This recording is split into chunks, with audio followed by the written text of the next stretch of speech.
Chers amis, voilà donc en direct de Natania pour notre émission, notre nouvelle émission qui j'espère plaira à beaucoup de nos amis de Netanya et évidemment aussi beaucoup de tous nos amis de Bruxelles et pourquoi pas évidemment avec les progrès de la technologie,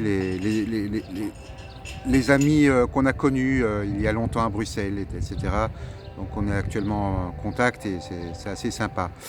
Donc on approche du Yom HaShoah et Baruch Hashem, je me sens pour la première fois prêt à aborder ce sujet d'une façon décontractée. Je m'explique. Étant moi-même le fils d'un déporté de la Shoah, donc mon papa Zichrono Livracha était dans les camps de la mort à Auschwitz à l'âge de 16 ans pendant 3 années consécutives. Et donc en fait j'ai fait un lien très, très simple avec une parole du psychologue, du grand psychologue connu Boris Cyrulnik, qui disait quand un enfant naît, il naît avec l'histoire de ses parents. Et ça, évidemment, tout le monde peut le comprendre. Et personnellement, je crois que ça m'a permis, à la lumière de ce que je suis devenu aujourd'hui, de comprendre un peu mieux mon existence. Et je dirais que j'ajoute à ça une question que j'ai soulevée hier pendant un shiur, un cours de Torah que j'ai donné à la synagogue là où je prie au Shem le Shimon, entre Mincha et Arvit. Et je disais comme ça, c'est une question que le Rav Manitou a soulevée lors d'un de ses chiours sur la prière. Il dit, mais ce qu'il y a d'incroyable chez nous, le peuple juif, chez nous les Bnei Israël, c'est qu'on a un Avot, on a un Av, on a un père, on a trois, c'est-à-dire on a trois pères, on a trois Avot, alors que d'habitude on aurait tendance à penser que l'histoire commence par une personne. Comme on va dire au préalable, antérieurement, l'histoire commence par Adam Arishon. Donc ici, dans le contexte de la formation du peuple juif, on a besoin de trois, de cette fameuse série de trois, ce qu'on appelle l'intergénérationnel, il me semble. Et en réalité, regardez, par exemple, quand on compose une symphonie, une musique, il y a le Do, le Ré et le Mi. Et à partir du Fa, c'est le début de la musique, de la symphonie. Ce qui veut dire qu'il faut donc 3, le chiffre 3, pour arriver à l'inauguration de quelque chose. Et ça, on peut le remarquer aussi dans je veux dire, à la lumière de nos existences, à chacun d'entre nous, quand quelque chose d'important se passe ou s'est passé, tu remarqueras qu'il y a toujours, ça se passe toujours en trois phases. Un peu à l'image de cette parole, de cette amira, Amar, quand Akadosh Baruch Hu parle, il dit Amar, Aleph, Mem, Resh, donc or c'est la lumière, même c'est ce qui en découle, Maïm, et on arrive donc avec on va dire cet amorcement de l'histoire vers le Rakia, vers le ciel. Donc chaque acte, chaque parole, chaque pensée va finalement se décomposer en trois dimensions. Vous noterez d'ailleurs que lorsqu'on regarde les sphirotes, donc le système, donc les sphères les plus élevées, donc c'est aussi donc on a évidemment d'abord la Keter, la couronne du roi. Ensuite on a Chochma Bina Da'at, donc on a les trois dimensions, Chochma Bina, donc qui vont ensemble, masculin, féminin, donc Chochma. La Chochma, quand on regarde le mot Chochma dans un langage, dans un dictionnaire d'hébreu moderne, on verra que c'est en relation avec le Choch. Le Choch, c'est l'eczéma. Donc c'est ce qui gratte, c'est un peu le travail de la méninge, de se frotter et de faire apparaître l'intelligence, la chorma, le raisonnement, avec, toujours conjugué avec bina, qui est l'intuition, le féminin, qui est la classification des choses. Donc, j'en reviens au début de notre petit cours matinal. Et c'est un grand plaisir pour moi de partager cela avec vous ce matin. On dira que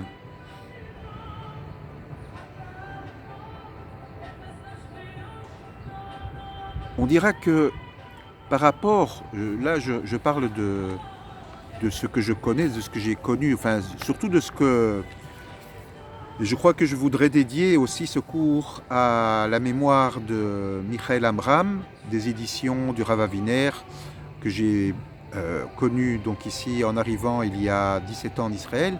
Je lui avais un jour posé la question, je lui avais téléphoné donc après la tfila, et je lui dis Monsieur Amram, est-ce que vous pourriez m'aider à faire un travail sur la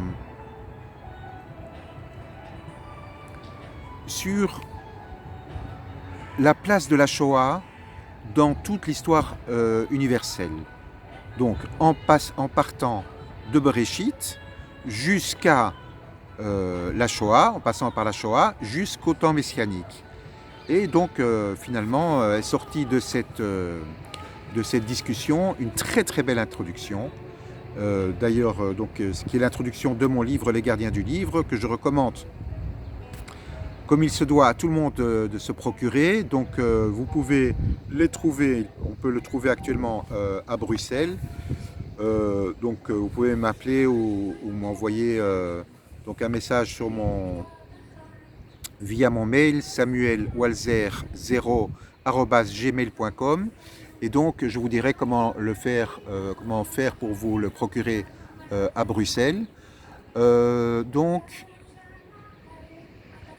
il est aussi disponible en France pour les Français aux éditions Auteurs du Monde, et Bezrat Hashem bientôt il sera diffusé en Israël. Voilà, donc pourquoi je vous parle de ce livre?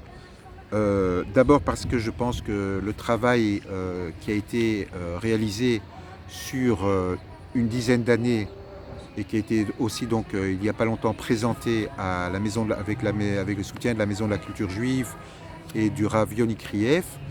Donc je dirais que l'importance de ce livre, l'importance des Gardiens du Livre est tout simplement due à cette histoire vraiment très simple, mais qui est la mienne évidemment, qui est l'histoire de la tchouva d'une famille, en l'occurrence la famille Reichling. Et cette famille va faire tchouva tout au long de l'histoire. Et parallèlement à l'évolution, à l'histoire de cette tchouva, on voit apparaître, et je pense que c'est un peu la force et l'idée maîtresse de ce livre, c'est le parallèle entre ce qui se passe sur Terre, donc l'évolution de la famille, et ce qui se passe dans les cieux, donc en l'occurrence une histoire d'amour incroyable entre Akadosh Baruch Hu et la Shekhinah. Je ne vais pas trop approfondir parce que ce serait vous donner peut-être trop, donc on en reviendra peut-être. Je veux dire, pour aujourd'hui en tout cas, je ne veux pas en parler trop, ce n'est pas l'objet, le but de cette petite émission, mais disons que je reparlerai un peu de l'histoire des Reichling et de cette merveilleuse histoire des Gardiens du Livre dans notre émission au quotidien, pour un peu mieux comprendre ce livre merveilleux, que c'est un peu mon idée à moi, que chacun se doit de lire, puisqu'il permet peut-être Bezrat Hashem, mais ça a été le but, dès le début de l'écriture de ce livre, c'était au départ de m'éclaircir moi-même, d'éclaircir par la suite les autres, dans le sens de ce que c'est vraiment la tchouva. Comment est-ce qu'une tchouva peut passer d'une tchouva, on va dire, émotionnelle au départ. On sait bien que beaucoup de jeunes qui font tchouva font un peu, on va dire, le balagan dans la famille. Et par la suite, se retrouver avec, on va dire, on l'espère tous, une assise mentale, un yoshev da'at beaucoup plus performant, beaucoup plus mûr, que pour à ce moment-là se réaliser dans une teshuva beaucoup plus rationnelle, beaucoup plus équilibrée. Évidemment, on sait bien, on le sait tous, que le plus important dans la tchouva, c'est l'équilibre, parce qu'on a beau se dire religieux ou faire partie de la catégorie des chilonim. D'ailleurs, mon maître Raphaël, je tairai son nom de famille. Peut-être qu'il veut pas n'aurait pas voulu que je parle de lui. Mais en tout cas, lui aussi, j'ai retrouvé un chemin avec maître Raphaël de Maïmonide. Donc tous les anciens de Maïmonide retrouveront le nom de notre maître vénéré. Et donc il a écrit un livre absolument fantastique, une vraie merveille sur le Shabbat, de 700 pages en français, qui visite les arcanes du judaïsme à travers la mystique, la Kabbale, la Gemara, le Pshat, le Chumash, mais aussi les chants. C'est un livre exceptionnel. Donc celui-là aussi, si vous le souhaitez, je peux vous aider à vous en approprier. Il s'appelle, moi j'ai pas le nom en tête, mais en tout cas ça va me revenir. En tout cas, bon, vous pouvez m'appeler donc sans problème ici à Natania au 058 70 30 260 et je vous aiderai à vous procurer ce livre qui est tout à fait merveilleux. Je pense personnellement, donc j'ai un peu regardé, j'ai un peu parcouru et un peu étudié quelques passages.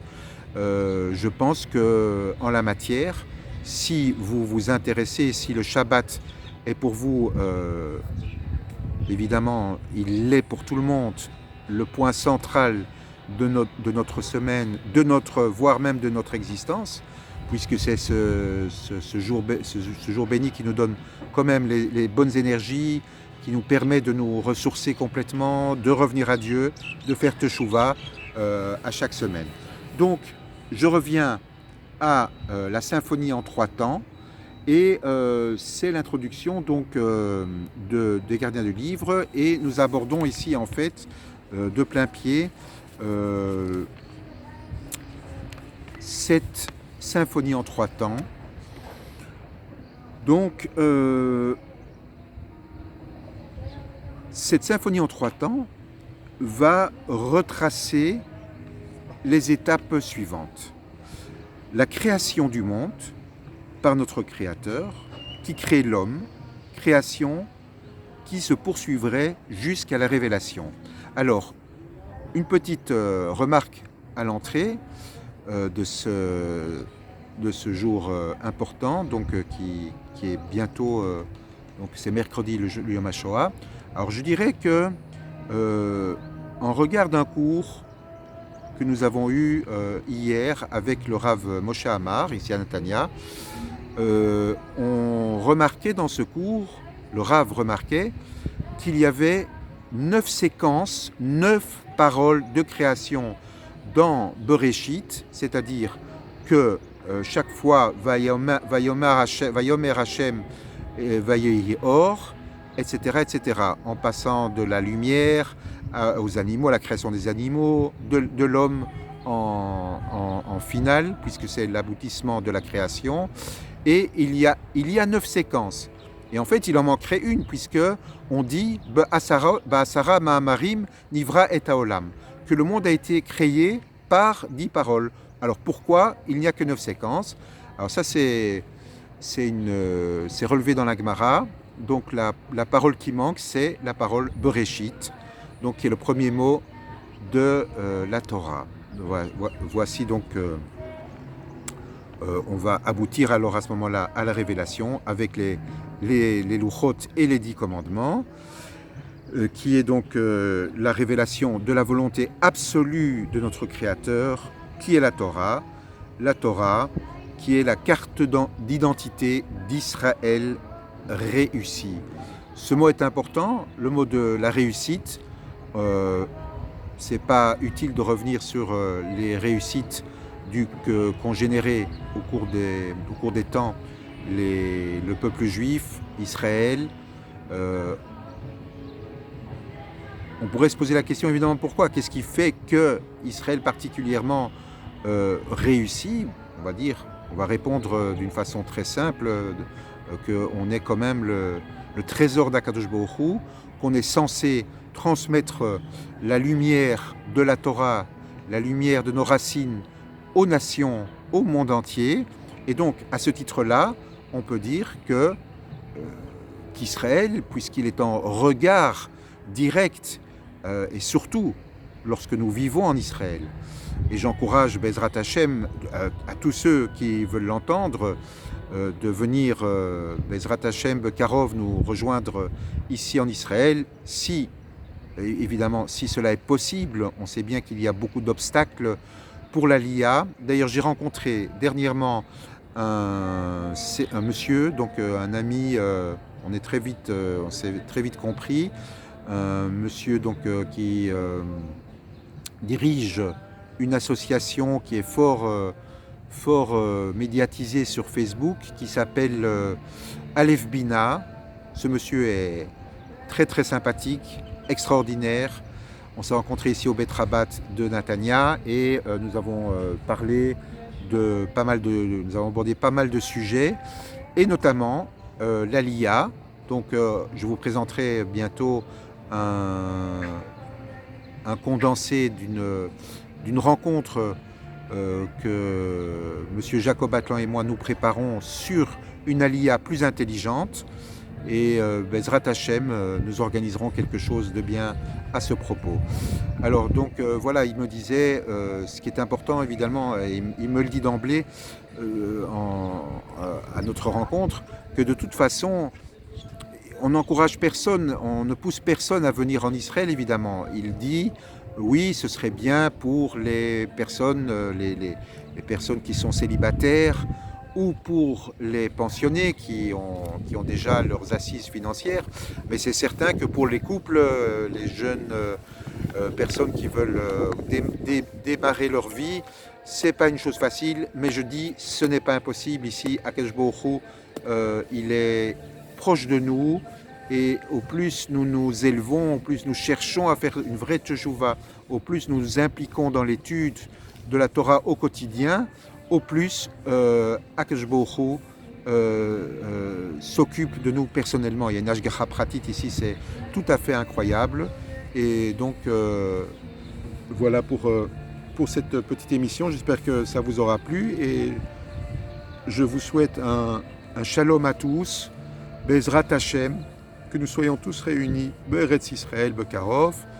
Et donc un hommage à Monsieur Amram des éditions du Rav Aviner qui m'avait préparé cette symphonie en 3 temps. On y reviendrait aussi dans le cours des cours de cette semaine, Bezrat Hashem. Et donc je vous souhaite à tous un grand shalom de Netanya, à tous nos amis de Netanya, à tous nos amis de Bruxelles, à nos enfants qui sont à Bruxelles, et Bezrat Hashem, à très bientôt. Shalom, Uvracha, Shalom à Israël. À bientôt.